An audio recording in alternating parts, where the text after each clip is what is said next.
Saya Ayu Alfia Fatinasari, NPM 2212010331 dari kelas 2 E-Management. Nah, kami di sini akan membuat video pengembangan diri berdasarkan hasil refleksi kami dari materi OCB, konflik, kemudian lingkungan kerja, perubahan organisasi, serta manajemen stres. Saya Cindy Sulamita dari kelompok 2 dengan NPM 22120104002. Hai, perkenalkan nama saya Nida Saskia Kirana. Saya dari kelas 2 dengan NPM 22120101395.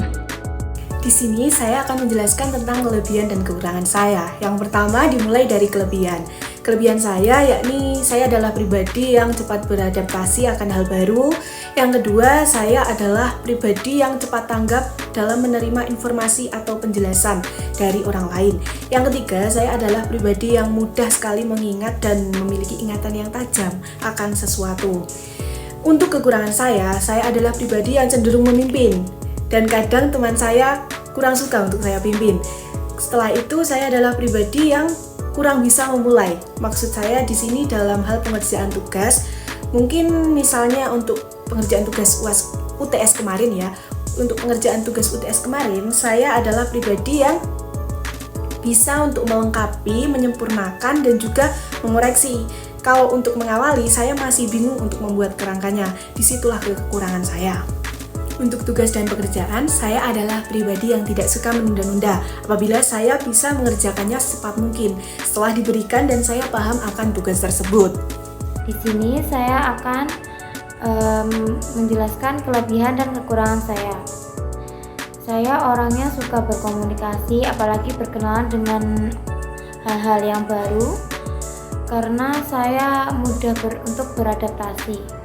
Dan kekurangan saya sangat suka menunda-nunda pekerjaan dan sedikit pemalas. Saya sangat suka menunda-nunda pekerjaan. Saya lebih suka mengerjakan pekerjaan apabila sudah hampir mendekati deadline. Yang pertama, di sini saya akan menjelaskan apa sih kekurangan dan kelebihan saya selama mengerjakan UTS kemarin. Kelebihan saya di sini, saya ikut berkontribusi mengerjakan UTS hingga akhir. Sedangkan kelemahan saya di sini kurangnya disiplin waktu. Semisal mengerjakannya hamin berapa deadline sehingga membuat itu semua menjadi keteteran. Yang selanjutnya, apa sih kekurangan saya dalam melakukan suatu pekerjaan atau sedang mengerjakan pekerjaan atau sering menunda-nunda? Jawabannya iya, karena kembali lagi ke saya itu orang yang kurang disiplin terhadap waktu. Jadi lebih sering cepat mengerjakan dengan selesai itu ketika hamin deadline yang telah diberikan. Dimensi OCB saya pada saat pengerjaan tugas UTS kemarin adalah civic virtual, karena pada saat pengerjaan tugas kemarin saya sering memberikan kebijakan-kebijakan atau aturan-aturan, arahan-arahan kepada kelompok saya. Dimensi OCB mana yang sesuai dengan saya, yaitu dimensi OCB altruism, karena saya suka membantu orang, apalagi kalau orang tersebut memiliki sebuah permasalahan. Apa sih dimensi OCB yang sesuai dengan kelompok kami dan apa alasannya? Menurut saya, dimensi OCB yang sesuai dengan kelompok kami adalah supermanship. Karena apa? Karena di sini kami sebagai anggota atau kelompok menghindari suatu terjadinya konflik. Karena terjadinya konflik tersebut nanti dapat meretakkan hubungan antara individu maupun kelompok. Dan di sini kami tidak tahu bagaimana seseorang dapat menerima teguran atau konflik dengan perasaan yang bagaimana, dengan tanggapan yang bagaimana, sehingga dapat melukai hati anggota lain atau hati anggota kelompok. Kami sebagai tim atau kelompok juga memberikan tugas sesuai dengan yang apa yang telah diberikan, membagikan tugas. Jadi di sini kami anggota kelompok saling mengingatkan, juga saling merangkul satu sama lain. Jika ada anggota tim yang tidak mengerjakan tugas tersebut yang telah diberikan, maka kami tidak sampai memberikan teguran. Karena apa? Karena kami tidak menginginkan adanya konflik yang terjadi pada di kelompok kami nantinya. Motivasi saya dalam melakukan OCB ini adalah supaya tugas kelompok saya dapat terselesaikan dengan baik dan tepat waktu. Motivasi penerapan OCB ini adalah supaya tugas segera terselesaikan. Motivasi saya menggunakan OCB agar pekerjaan UTS kemarin agar cepat dan mudah terselesaikan. Nah, refleksi yang kedua adalah refleksi dari materi konflik. Siapa sih yang nggak pernah ngalamin konflik dalam kelompoknya? Pasti pernah, yakni dari mulai konflik yang rendah, sedang, ataupun tinggi. Pandangan saya terhadap suatu konflik ini yang terjadi pada kelompok saya adalah pandangan perilaku. Mengapa demikian? Karena suatu konflik dalam kelompok itu sangatlah wajar, karena konflik juga tidak dapat dihindari. Kemudian, konflik itu juga dapat meningkatkan kinerja kelompok. Menurut saya, untuk konflik ini, saya merasa bahwa tidak ada konflik. Pandangan saya terhadap konflik yang terjadi pada kelompok kami ini, menurut saya ini suatu hal yang biasa ya, karena tidak hanya di tugas ini saja, tapi melainkan tugas-tugas sebelumnya juga pasti ada salah satu anggota yang tidak ikut kontribusi, sudah diingatkan tapi tetap tidak berkontribusi, itu pastinya juga banyak. Jenis konflik yang kami hadapi adalah konflik disfungsional. Mengapa demikian? Karena konflik disfungsional ini adalah konflik yang menghambat kinerja kelompok. Karena dari 3 anggota kelompok, 2 anggota kelompok berkontribusi penuh, sedangkan 1 anggota kelompoknya ini tidak berkontribusi secara penuh terhadap kelompok. Mengapa saya menyebutkan seperti itu? Karena pada saat wawancara narasumber hanya dilakukan oleh 2 anggota. 2 narasumber, 2 anggota kelompok, jadi 1 narasumber 1 anggota. Dan pertanyaannya pun juga dibuat oleh 2 anggota kelompok itu. Untuk 1 anggota ini saya minta tolong, katanya dia tidak paham akan bahasanya. Saya tidak tahu itu karena kurangnya komunikasi ataupun bagaimana. Yang jelas pada grup kelompok itu sudah saya follow up semua. Setelah itu dari pembahasan makalah yang kita buat, saya mintai tolong 1 anggota itu untuk membuat kesimpulan dan saran, yakni pada bab 3. Namun, kesimpulan dan saran yang dibuat itu tidak sesuai dengan materi pada bab 1 dan bab 2, sehingga tidak nyambung, dan kami juga harus membetulkan lagi kesimpulan dan saran yang dibuat oleh 1 anggota kelompok yang kurang berkontribusi tadi. Nah, hal ini kami mengatakan bahwa konflik yang terjadi adalah konflik proses. Sebenarnya ini masih dalam tingkat rendah sehingga masih bisa diatasi dan masih bisa dikatakan sebagai konflik fungsional, yakni konflik yang meningkatkan kinerja kelompok agar kinerjanya menjadi semakin tinggi. Jenis konflik yang kita hadapi kemarin adalah jenis konflik disfungsional atau lebih ke prosesnya. Karena apa? Karena dalam pengerjaan makalah kemarin ada salah satu anggota yang tidak ikut atau tidak berkontribusi secara penuh dalam pengerjaan makalah. Namun dengan adanya konflik ini, karena masih dalam tingkat yang rendah, masih bisa menjadi konflik yang fungsional, yakni konflik yang mendukung pencapaian kinerja kelompok menjadi lebih tinggi. Faktor penyebab terjadinya konflik ini mungkin terjadi karena beberapa hal. Yang pertama adalah karena komunikasi yang kurang dipahami dengan baik oleh 1 anggota kelompok tadi. Yang kedua adalah karena spesialisasi atau pembagian tugas yang mungkin kurang terperinci, sehingga 1 anggota kelompok tadi menganggap bahwa itu bukan job desk-nya. Yang ketiga adalah ketergantungan kepada teman 1 kelompok yang menganggap bahwa jika mereka bisa menyelesaikannya, mengapa saya harus ikut andil untuk pengerjaannya? Mungkin saja bisa kami anggap seperti itu. Faktor penyebab konflik itu terjadi karena kurangnya komunikasi antara anggota satu dengan anggota yang lainnya.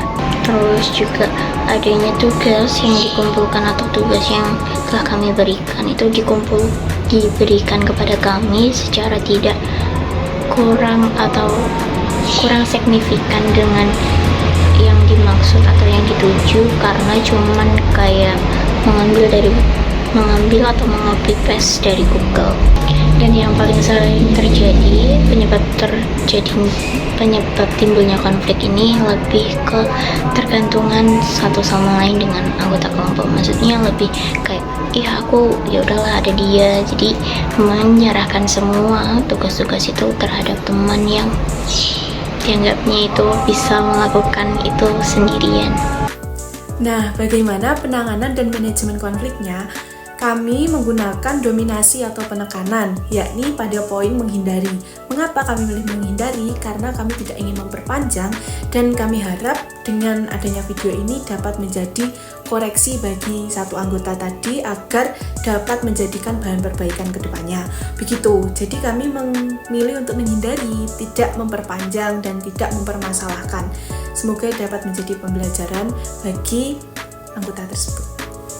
Penyelesaian konflik yang kami alami dengan cara kayak kami sudah mengingatkan sebisa mungkin, tapi jika tidak bisa maka kami akan mengerjakan itu dengan anggota kelompok lain yang mau ikut berkontribusi, dan tetap menulis nama yang tidak ikut berkontribusi penuh, tetapi ya kita harus terima resiko itu tersebut karena kami tidak mau memberikan konflik teguran itu tadi, karena tidak mau menjadi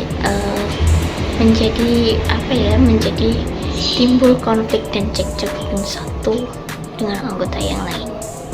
Hasil dari penanganan atau manajemen konflik kami adalah win-win karena kami lebih memilih untuk menghindari konflik agar tidak membesarkan konflik, serta tugas UTS kami kemarin dapat selesai dengan baik dan tepat waktu.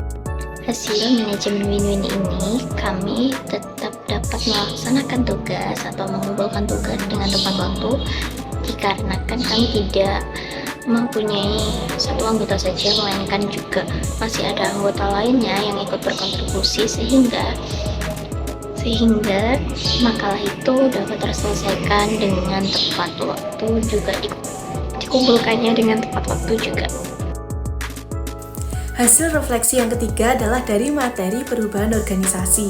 Tepatnya pada pengembangan organisasi ini, yakni bagaimana cara kita mengembangkan kinerja kelompok kita adalah dengan cara kepedulian dan juga pemerataan. Yang pertama adalah kepedulian. Kepedulian ini yakni bagaimana cara kita merespon terhadap salah satu anggota yang kebingungan atau butuh bantuan dalam mengerjakan tugas UTS kemarin pada saat mengerjakan job desk-nya. Lalu yang kedua adalah pemerataan. Pemerataan ini adalah pembagian tugas secara merata sehingga dapat meningkatkan kinerja dari kelompok kami. Pemerataan membagi-bagi tugas kelompok dan partisipasi atau berpartisipasi ikut melakukan kerja kelompok. Bagaimana sih cara saya mengembangkan suatu organisasi peduli dengan sesama, terus kayak saling menanyakan hal tugas satu sama lain juga.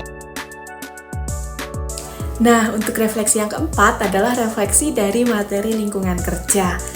Menurut saya, dari jenis lingkungan kerja ini adalah merupakan lingkungan kerja non-fisik karena merupakan hubungan antar mahasiswa dalam mengerjakan suatu pekerjaan yang diberikan oleh dosen, yakni tugas UTS kemarin. Menurut saya lingkungan non-fisik. Lingkungan pada kelompok ini termasuk pada lingkungan yang non-fisik karena karena kelompok ini hanya bisa dirasakan namun tidak dapat dilihat dan diraba. Misalnya hubungan antara satu dengan sama yang lain itu tidak bisa diraba ya, jadi termasuk ke non-fisik. Nah, selanjutnya yang kelima adalah refleksi dari materi manajemen stres. Di sini kami akan mulai membahas dari stresor kelompok yang kami alami. yakni adalah kurangnya kohesivitas antar kelompok. Mengapa demikian? Karena kurangnya hubungan keterikatan antar anggota kelompok yang mengakibatkan adanya ketergantungan pada anggota kelompok yang lain. Maksudnya anggota dalam satu kelompok tersebut. Stresor kelompok apa yang kalian rasakan saat mengerjakan tugas kelompok? Stresor yang saya rasakan adalah kurangnya dukungan sosial, seperti waktu yang tidak atau kurang pas untuk mengerjakan kelompok. Stresor kelompok apa sih yang dapat kami rasakan saat mengerjakan tugas kelompok makalah kemarin? Yang saya rasakan mengerjakan tugas kelompok kemarin kurangnya kohesivitas pada kelompok kami. Selanjutnya ada stresor individu. Stresor individu dari dalam diri saya yang mempengaruhi stres adalah persepsi kontrol personal, yakni bagaimana cara saya menangani situasi yang terkadang masih bisa naik turun, bagaimana cara saya mengontrol situasi tersebut yang terkadang masih bisa membuat saya panik. Stresor individu. Kepribadian saya spontanitas karena saya orangnya apa adanya. Persepsi kontrol personal, saya sebenarnya tidak pandai untuk atau bahkan mampu mengontrol situasi. Ketidakberdayaan yang dipelajari, saya suka menyerah karena memang sudah pasrah dengan keadaan itu. Daya tahan psikologis, saya sangat anti dengan provokasi. Untuk tekanan dalam kelompok, saya bisa menghadapi. Stresor individu apa sih yang mempengaruhi pada stres diri kalian? Menurut saya, stresor individu pada level ketidakberdayaan yang dipelajari, atau orang yang menyerah pada situasi walaupun sebenarnya ia dapat melawannya. Nah, untuk respon stres yang saya alami ini termasuk dalam kategori subjektif. Mengapa demikian? Karena saya memiliki rasa kekhawatiran dan juga ketakutan. Misalnya saja pada saat pengerjaan tugas UTS kemarin yang waktunya hampir mepet deadline tapi tugasnya belum sepenuhnya sempurna. Jadi di situ saya memiliki kekhawatiran bagaimana jika hasilnya tidak maksimal, bagaimana. Begitulah ketakutan dan juga kekhawatiran yang saya alami. Respon stres saya adalah kognitif. Selanjutnya, bagaimana respon stres yang ada di diri saya? Respon stres yang ada di diri saya adanya subjektif, kekhawatiran atau ketakutan, atau gampang bisa merasa bosan. Nah, kemudian bagaimana cara saya untuk memanajemen stres? Yang pertama yakni dengan cara pendekatan individu, yakni dengan cara pengelolaan waktu. Saya harus bisa mengelola waktu saya dengan cara seefektif mungkin. Dan juga dengan cara dukungan sosial, bagaimana cara saya untuk bisa menyelesaikannya dengan bantuan teman kelompok saya. Cara memanajemen stres. Saya melakukan pendekatan individu karena saya lebih butuh dukungan dari orang-orang yang ada di sekitar saya. Terus bagaimana sih cara saya menghadapi respon stres tersebut? Caranya melipir sejenak, mencari sesuatu yang disukai untuk melipur rasa bosan itu atau rasa ketakutan atau kekhawatiran yang sedang terjadi. Masih banyak kekurangan yang ada pada diri saya. Saya harap anggota kelompok saya dapat mengingatkan saya apabila saya melakukan suatu kesalahan. Dan harapan saya juga pada kelompok saya supaya semua anggota bisa lebih berkontribusi aktif agar suatu tugas dapat terselesaikan secara baik dan tepat waktu. Harapan saya lebih bisa produktif dan lebih aktif. Untuk saran dan kesimpulan, semoga dengan adanya refleksi ini dapat menjadi bahan perbaikan diri saya. Harapan saya terhadap kelompok selanjutnya adalah semoga lebih solid dan meningkatkan kerjasama. Dan yang selanjutnya, apa sih harapan saya pada diri saya sendiri dan terhadap kelompok?